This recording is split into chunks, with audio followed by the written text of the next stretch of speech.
Welcome to another episode of the Pillar Podcast, Student Edition. And today I am at Eastern High School in Louisville, Kentucky. And I am visiting with Antoinette Barber. Antoinette, how are you? I'm doing good. Good. Antoinette, before we got started today, I learned something about you. You have a nickname? Yeah. Are you comfortable with me calling you by your nickname? Yeah. Okay. So for the rest of the interview, I'm going to refer to you as Juicy. Is that okay? Yeah. Juicy's good. Okay. Juicy, tell me a little bit about yourself.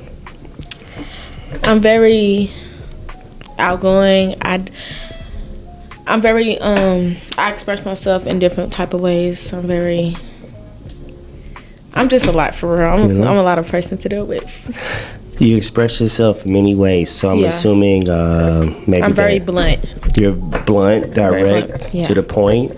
No gray area with you. You're black or white, hot or cold. Yeah. Right?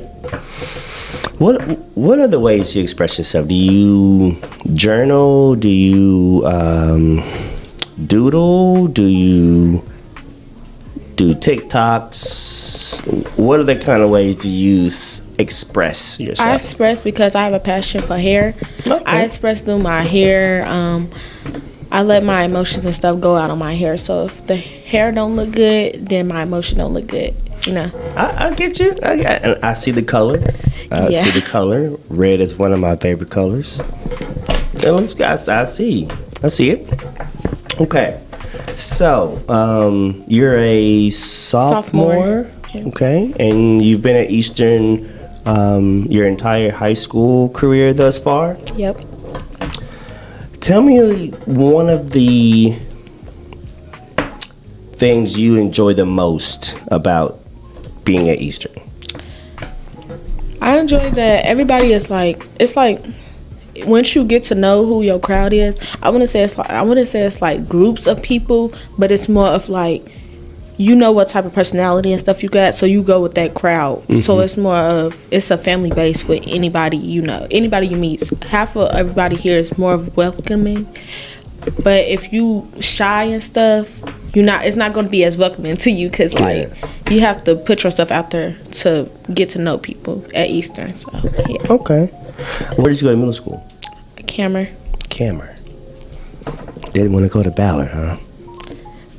Actually, no. I didn't want to see I didn't want to see my same old friends, so I went to. Good. You wanted to spread your wings. Yeah, but they ended up coming here. Eastern is my faraway school. Well, no, they're the mascot. Yeah. Eagles? Yeah, I think it's Eagles. Spread your wings. You didn't get the pun there? Okay, never mind. Okay. All right, so let's get into it, okay? I want to talk to you a little bit about politics and policy, right? In relation to your experience or your and your peers' experience within Eastern High School as it relates to rules, regulations, etc. Right? Okay. So you were beginning to share with me how your experience is different or has been different than some of your other peer students. At Eastern. At Eastern, yeah. Talk to me a little bit about that. We can touch base on dress code. Let's say you're a black individual and there's a white individual. White individuals, I want to say they wear long sweatshirts with short shorts, which you can barely see the shorts. So if a black individual come here with shorts and it fits their body, it's more of you're trying to get people's attention and you getting dress coded left and right every day. As for a white individual, if you're not getting dress coded because nobody's really paying attention to you, they're looking more at the people that they feel like will come to school dressed, you know? Yeah. And when you say dress coded, that means you're getting some form of ding or disciplinary action. Yeah, definitely. Yeah. What are some of those disciplinary actions. Like, let's say it's the first time you're getting dress coded for, let's stick with that same example, the shorts. What happens? You go down to the YMCA thing in the basement and you get a change of shorts for the first time. But I feel like they're lenient though, because you can go there and as many times as you get dress coded, but your referrals will start stacking up. So then that leads to suspension and all of that. Okay. What do you think needs to happen to alleviate what appears to be a difference in perception of the shorts, right? You're saying the black students get dress coded more than some of the other students. Why do you think that is, one? And secondly, what do you think needs to happen for that not to happen? I think that why black individuals is getting more of a dress code than a white individual is because I would say it's more of a body thing. Let's say for girls, black individual girls is known for having a body. White individual girls, they're known for having a body, but they're not known for, really having a body. So it's like more of if you have a butt on you, if your butt is more out there, they're gonna look at you more because your shorts is up, But as a white individual, some of them don't have that, so it's more of I don't see it, like I don't see your butt, so it's like it's fine. It's kind of more in your face. Yes, it's more of the body thing for me. Yeah, I think that. And I feel like how they can get better at that is pay attention more. Pay attention to the kids. Pay attention to every kid, not just a black individual, not just, a different race individual. Pay attention to every child. Don't just look at one and suspect them because that's going to build up animosity, Yeah. So I feel like they should pay attention more instead of assuming or just looking and feeling like that's dress code, because the dress code is if your shorts touch your hands, then that's in the right space. They got to come down to where your hands is going. And I'm sure the policy for the dress code is within the student code of conduct, the student handbook, right? Mm-hmm. So within that handbook, you have rules which come from policies, and then with those rules, there are certain actions that are put in place to prohibit that unwanted action. Yeah. So you talked about getting dress coded and what happens when you get dress coded, right? Yeah. That dress code is a rule that came from a policy, and you said the referrals start to stack up, right? But the more you go, I'm assuming that's going to be to your Frisky, the YMCA downstairs, that piece. When those things happen, it kind of throws the vibe off. Definitely. Right? Yeah. We would call that culture and climate, right? Mm-hmm. So your culture and climate here in the school is altered when certain things happen to certain individuals and not others. Yeah, definitely. This was saying, right? Mm-hmm. That's major. How do you process and combat that? Like, if you're feeling that you're being dress coded unjustly, right? Like, mm-hmm. What's going on in your mind? How do you process that, one? And two, how does that affect the rest of your day? For me, like I said, I was very blunt. So if I feel like that is something against me, I'm going to say it. But how I process it through the day, I just feel like it just makes me a little irritated because it's like I have all these girls in my class that you can't even see what they got under their sweatshirt.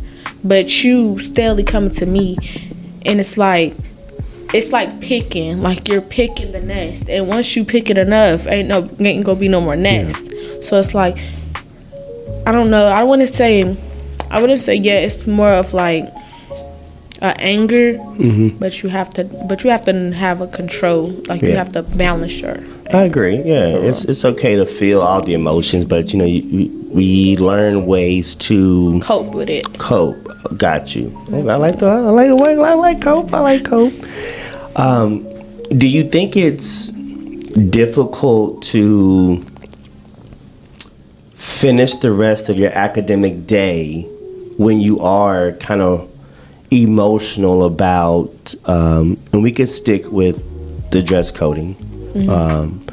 Is it hard for you to, let's say you get dress coded in second period?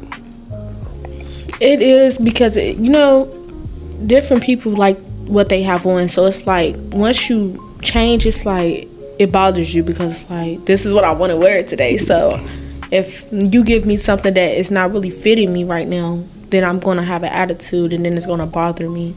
But I feel like if you don't let it bother you, your academic, it wouldn't have nothing to do with your academics. Like, go on about your day, say what you had to say, go on about your day, and come tomorrow, Yeah.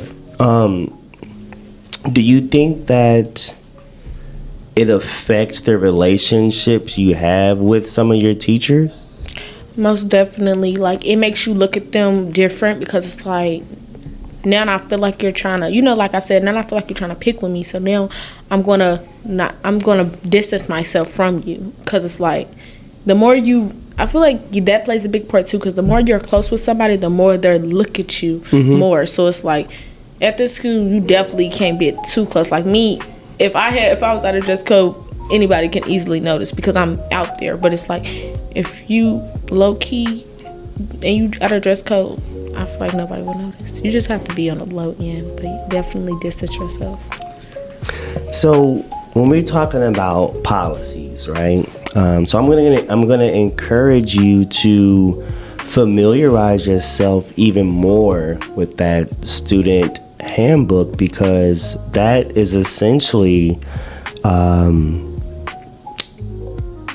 your blueprint, your roadmap, your guide to being a successful student within the walls, right? It's the Student Support and Behavior Intervention Handbook. That's what it's called. And it's intended to be instructive, not punitive, and it's aimed at resolving conflict, meeting students' needs, keeping them in school, and addressing causes of inappropriate behavior, right? And this handbook comes from a department called Culture and Climate, right? That is one of the pillars within JCPS. So you have Culture and Climate, Racial Equity, and formerly Backpack Skills. You remember Backpack? Yeah. I think it's called Journey to Success now. Right, so those are three things that the district focuses in on. So within the Culture and Climate Division, they are accountable for ensuring what we call a good sense of belonging. Do you know what I mean by sense of belonging? Yeah, it's like a good, like security. Like, like you have security, you feel like you belong there. Correct. Like you feel like you're meant to be there. Correct. Basically. Absolutely. No, that's absolutely what it means. So, outside of being coded, more than some of your African American students, is there anything else that you think contributes to a lack of sense of belonging here? There definitely is some teachers here that's more of like, they try to be your friend than whether to be a teacher, Like, I don't know if I can use me as an example. You can use yourself or... Definitely, like, well, it's multiple people, but definitely, like, say, for example, my teacher, she's my math teacher. She's more of like she tries to be funny in different type of ways that other students is not going to take that as a joke. It's going to be like more of an insult, you know? Mm-hmm. I feel like that definitely plays a big role here. Definitely teachers try to be your friend or definitely try to joke and laugh with you, but sometimes you're overdoing it, you know? Yeah. Do you think that is their way of trying to build a relationship with you in some way? Definitely. Sometimes I have two ways on this. Like, yes, one way is me like yes, but then the other way is like no, because once you get into the point where you're disrespecting somebody, it's more of not a joke. It's more of like now you're on a sensitive topic to where like it's not going to be no sense of belonging. It's going to be like, you know. So definitely, it's either way. So I think what I'm hearing you say is, as a student, you kind of want your teachers to be that, like, more instructional, less friendly or buddy. Like, you came here, you want to go in, you want to learn math, and you want to get out. Right. I like joking teachers. Me. Yeah. But it's like it's a time where it's a difference between joking, playing, trying to be friendly, and then it's a difference between disrespect. You know, them two don't go together. Disrespect and joking and playing do not go together because there's blatant disrespect, and then there's joking. How do you feel you're disrespected in the moments where it seems to be friendly? Like, at what point does it become disrespectful? At the point where I know, like, I don't know if I can use this as an example, but like, say, I'm gonna use one of my friends as an example. Say you raise your hand and you're answering a question, and it's like, and you shy already, but you bold enough to raise your hand and answer a question because you got that in you. So, and you get it wrong, and the question laughs in your face, saying, "Do it again because you didn't get it right this time." You know, that's not funny because that's disrespectful. You don't do that to somebody, especially when the student don't even answer at all. So it's like you should make them feel like, okay, try again next time. Don't just, you know, I understand we like in high school and stuff, but just some people don't like all of that, you know. Yeah. Some people don't like to be like that. Do you think we as adults, educators in your building, could do a better job of learning each individual student to kind of know, you know, you may have a threshold for 3 jokes, but this student may only have a threshold for one joke. Do you see, like, if I'm a teacher that likes to have fun, let's say, you know, I want to engage with my students, and, you know, we all try to remain as young as possible, right. But I may not know. What do you think I could do differently? Let's say I'm your teacher, and that same example happened. Like, how would you encourage me to do better? I definitely would, you know, like, say if I was the student that you said that to, and me encouraging you to do better, mm-hmm. I definitely would have a conversation with you as a person, because so you can get me, because there's also boundaries you don't cross with certain people, you know. So definitely we'll have a conversation, let you know where my head is at and your head is at, so we can get to a clear understanding. Mm-hmm. Definitely, because boundaries could be made. You know, maybe you didn't know that time, so next time you know, and if you do it next time, then it's more disrespectful. Yeah. You know? Okay. I want to go back to this sense of belonging, right? Yeah. I don't know why. I'm gonna stick with the coding example. What do you think? If there were changes made in the handbook around Well, first of all, let me ask, do you think coding is the number one or close to the number one policy that students get dinged for the most? Definitely. Is dress code. Okay. Obviously, you guys, you shared with me what the rules are for shorts, this particular article of clothing, right? Mm-hmm. What do you think could be added to the policy that would combat or support your lived experience of the various body types, right? So I feel like I heard you say was some are more developed at this age than most, right?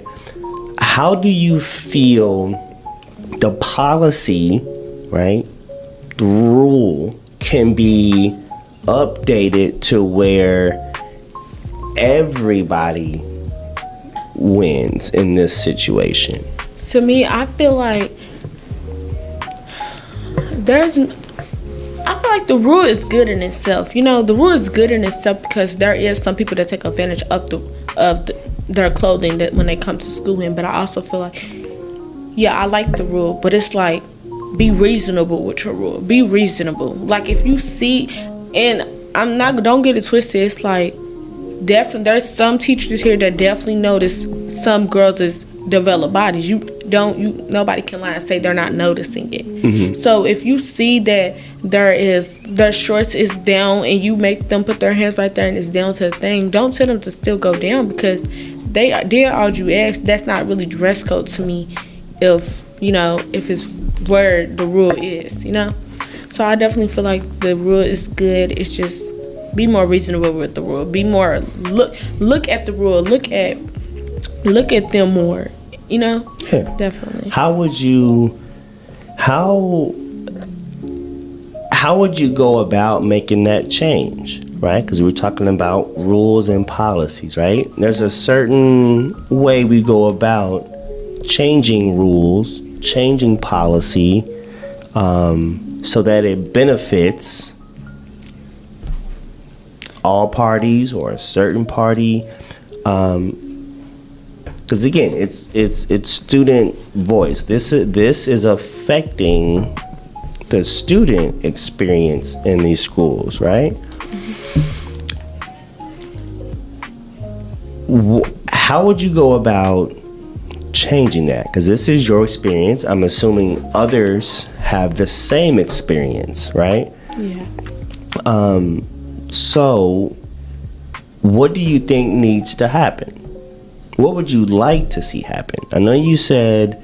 like to see happen about the policy? Correct.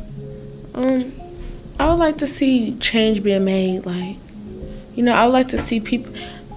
I don't know, because I don't want to contradict myself because, like, I already said, like, I like the policy. Yeah. But it's like... It's okay. You can modify it. For example, you like your hair right now, right? Yeah.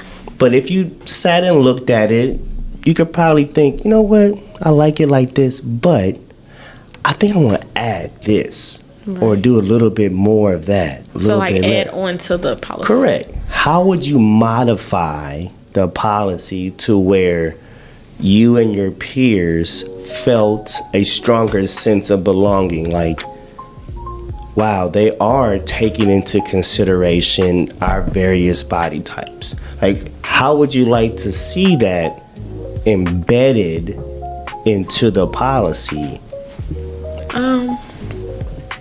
Let me see. Because the policy is your shorts have to be hand length, fingers length, basically. I would say definitely make it at least mid-thigh length. Because some people's shorts is about as lengthy as they hands go. Yeah. So it's like, make it mid-thigh, Let's be honest, who's wearing shorts knee length? And if, like, we wearing that one day, we're not wearing that every day. So it's like, yes, definitely mid-thigh, because then you're going to see who's not listening to the rule. But if you just have the shorts fingertip length, that's not going to do nothing because people's fingertips might just go to where their shorts is. That's not dress code. You can't say that's dress code because you said fingertip, you know? So I feel like if they listen more to what a student has to say, then the dress code would go a lot better. I feel like it would definitely go a lot better. Because I'm big on student voice, right? Mm-hmm. Do you feel as a student your voice is heard within the school? And I would say it's not a 50-50. It's more like a 20. Like, it's more like a, it's definitely not 50-50. It's just like 80-20? You feel like you heard on some days, you heard on some things. We're going to say 10-90. Because wow. They listen, but it's the difference between listening and taking action and doing it. You know, you can listen all you want. I can listen to you all I want. But if I don't take action in it, me listening and going nowhere. You telling me it's not going to go nowhere. It's going to go one ear and after the other. So it's like they definitely listen, but do they take action in it, or do they try to, you know, find a way that we all can, you know, like we all can benefit from it? No. So. Can you think of a time where you voiced an opinion about something, and let's say you had multiple people at the table, adults, they listened to you or they heard you, but they weren't listening. And I mean listening, taking it back, right, and following up, doing action. Can you think about a time where something like that happened? I don't know, because I really don't. It's okay. I'll say, and it may not be your experience, but your personal experience, but maybe you know of another student where they voiced something and it didn't get followed up on or as much attention as possible. Well, not really, because we voice stuff, like we voice about, I don't want to say dumb stuff, but we voice about like the school lunches and like stuff like that. We voice about school lunches and, you know, wearing have shirts and stuff like that type of stuff. It's not really nothing that they can really take an action for real. Like the school lunches, you can't really take that action. So it's like we voice stuff, but you know, some of the stuff can't really be taken in action for real. Well, you know, I would encourage you, you know, every situation is an opportunity, right? Definitely. Whether you're involved in certain student groups like Black Student Union, or any other student-led group, right? That's an opportunity where you have peer voice, right? So, again, that's where change happens, right? If you're in a safe space, right, you have an experience and you're like, wow, we all have the same experience. You know, there's different ways you could go about voicing that as a collective. Voicing your opinion. Voicing your opinion, but not just voicing the opinion, right? What you're doing is voicing the opinion, how and why you feel this way, and what you feel needs to be done so that that problem changes. Like or being very passionate on it. Yeah, definitely. Right? So, yeah, like I feel like a lot of people needs to be, like what you're saying is like, when we're not just voicing our opinion, but we're expressing, you know, like, I want to say we taking our opinion as a collective and we're, you know, we're explaining it to the higher ups, you know, explaining it, giving reasons on behind it, and seeing if they could take something with it and do something with it, something like that. Yeah. So you have something called the SBDM, that's school-based SBDM, school-based decision making, right? And so every year, each school in the district, we look at policies. Not every year, every other year we look at that handbook, right? And it may sound boring to us as students. I know when I was a student, it wasn't, you know, not really, you know, policy. But these are the things that affect how you feel when you walk through the door, right? Again, if you're not feeling heard or welcomed or like you belong here, right? There's a reason for that. And there are measures you take to go about that change, right? There's petitions, there's emails, there's meetings. You know, you're coming together as a collective, right? You have to have an agenda with these things, you know? Here's the problem. We're all seeing this problem. It makes us feel this way. This is what we want to see change. How do we work together to make this change? You know, it's empowering, right? It changes things. Yeah. Okay, a couple more questions for you, and then I'll let you get back to class. Can you share a personal experience or an experience you know of someone else where you felt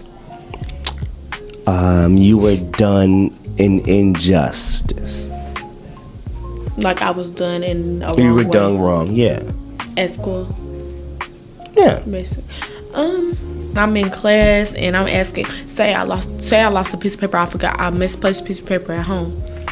I'm gonna ask for a new paper, you know, because I need that grade. So I'm gonna ask for a new paper. But it's like, if you say you're gonna take away my grade and I'm not getting a new paper, that's definitely gonna cause me to react, because it's like, you're gonna take away my grade over an exit paper. So it's like, yeah, so me and a lot of people, we all have that same issue with that one teacher. So it's more of like you definitely are picking, and it's not white individuals, not to be like on a color thing, but it's not white individuals, it's not Mexican individuals, it's not these different races, it's specifically black individuals. So that really pushes me the wrong way, and it makes me feel like, you know, you're on that, you know. Yeah. So it makes me feel weird. Like you're being targeted. Like, yes, like we're being targeted. And it's like, if you have a problem with us, why don't you just say something? Because if that's the case, because I'm telling you, I know about 10 black individuals right now that has a failing grade, that has a U, including me in her class. I don't have a U in nobody's class but hers. Why have we had 6 papers come back with us with A's on them, and we still have a U in your class? It's gonna make me feel targeted. So it's definitely gonna make us feel like we're being done wrong, when we know what work we're getting right. We know what work we're missing. We know what work we're turning in, and we still have this pending U. You know? So your math ain't math. Yes, the math is not mathing, and you a math teacher. It's not mathing. So definitely we're gonna feel like we're done wrong. So that's definitely an experience that I've been having these last couple days with this teacher. How do you plan to go about addressing that, right? Because I can tell just from how you're speaking about it, like it's affected you, right? Definitely. Like, and I don't want to put words in your mouth, but I would imagine when it's time for math class, don't want to go. You don't. Okay, let's say you get this some kind of feeling, right? Yes, like definitely. And that shouldn't be. That it shouldn't makes be your you have experience. animosity with your teacher when you don't want to have animosity with your teacher, because you don't know what can go wrong when you have animosity with somebody and one day they say something you just blew. Yeah. You don't know what can happen. You know. Yeah. Definitely, I feel like.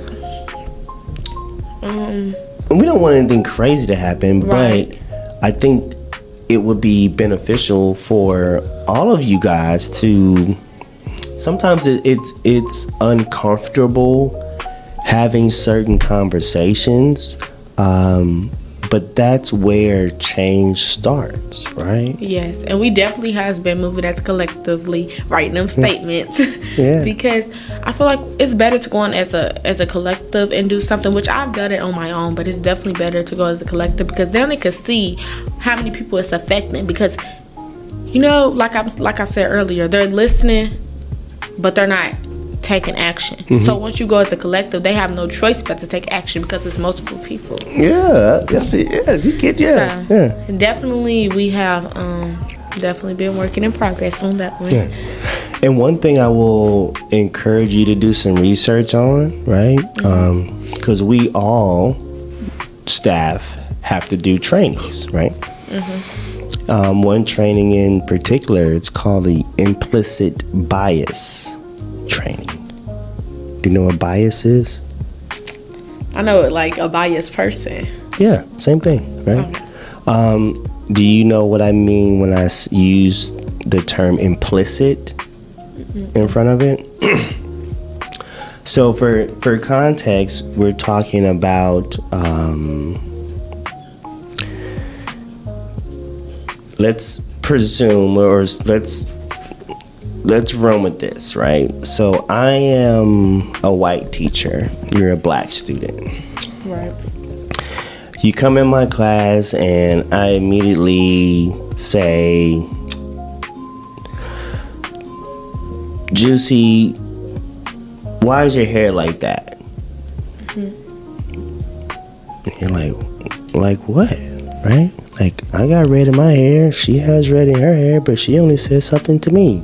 Right. The implicit bias in that is I am subconsciously and maybe sometimes unaware that I have a bias towards someone. Right? Like you said, some people just stand out. And you don't know the reason why you stand out to me. Right. But for some reason, Juicy stands out. You know? So we're trained on noticing when we have implicit biases towards someone, right? It's like when you're making an assumption, you see someone of a different nationality and you just automatically assume that they're Hispanic. Right. Or they're from Mexico, right? Right.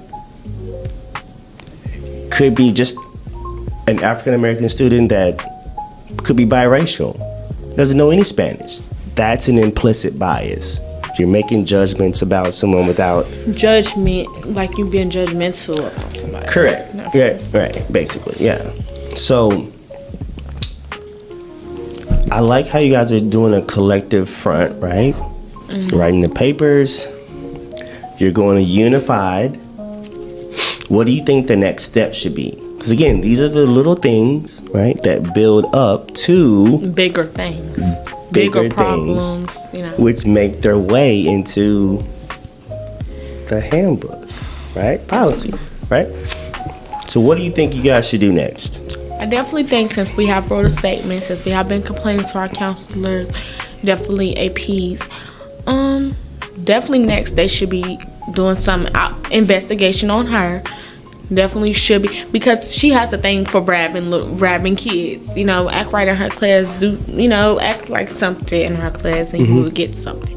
So definitely do investigation on her. You know, look into everybody that's writing statements, because it's more than 10 people writing statements about this lady. So if it's more than 10, do research. Ask different people what's happening, because if you sit there and read them statements and you don't do nothing, you don't take action on it, you will have a problem. Then you will see why all these students is blooping out, and why you have to suspend every student that's writing statements about this one teacher, because you're not taking action into what they're saying.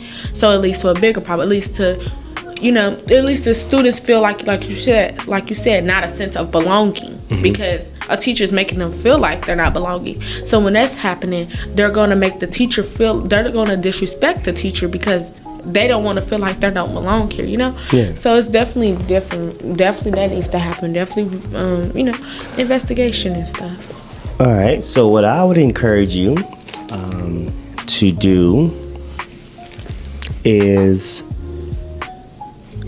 the next time you guys have statements, you write statement, you can ask, when can we expect a follow-up? Right?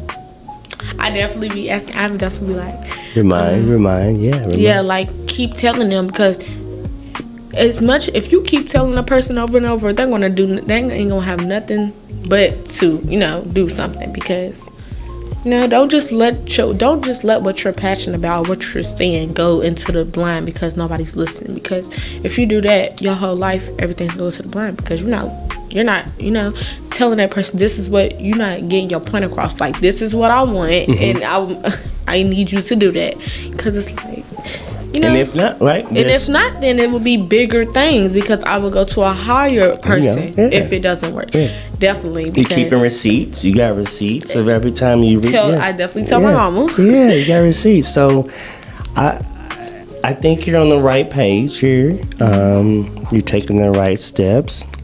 I think we're gonna have a conversation again.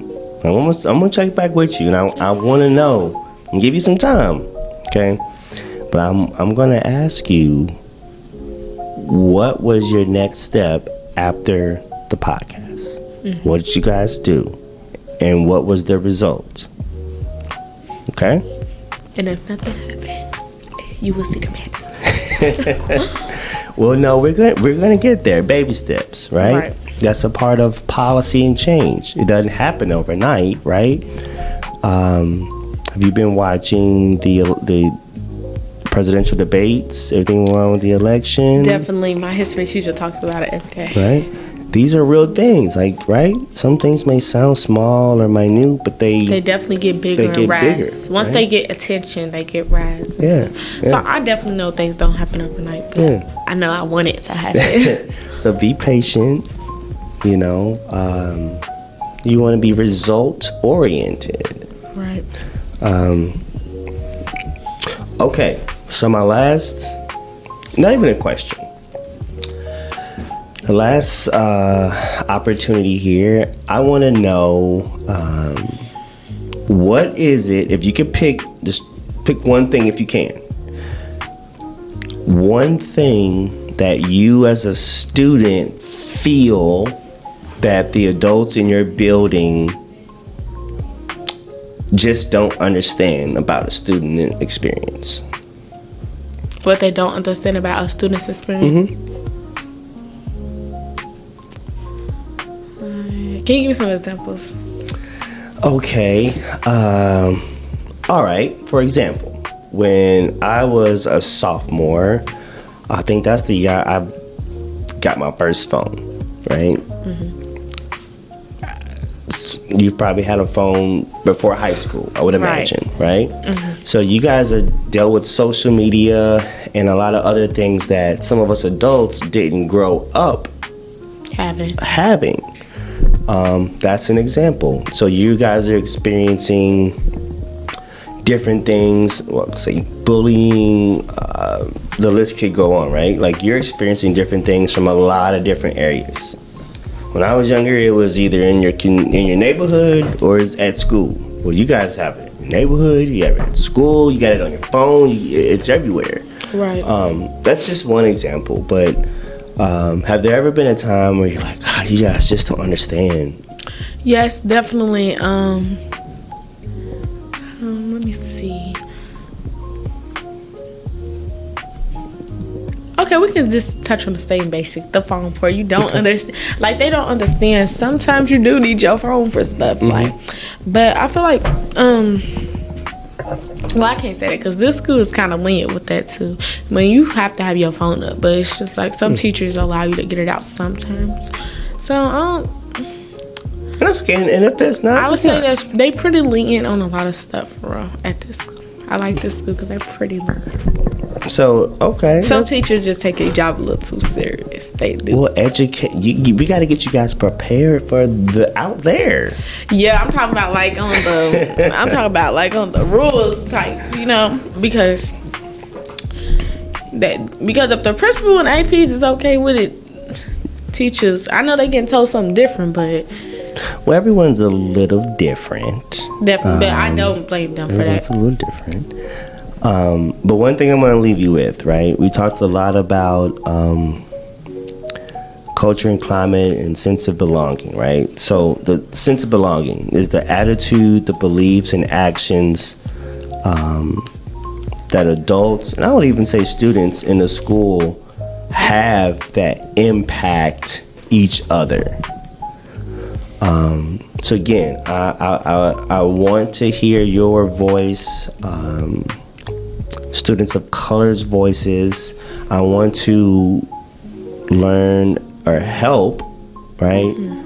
Understand how we as a district can help enhance your sense of belonging in each school, right? So give it some thought, okay? When I come back, I'm gonna ask the same question, all right? The question is gonna be, how can the district help increase sense of belonging? Okay? All right. Well, thank you for joining me today. I will be back, and the next time I come back, hopefully you will bring one student with you. Definitely You will. gonna bring somebody with you? Yeah, I'll bring my cousin. Bring your cousin. Okay. Thank you.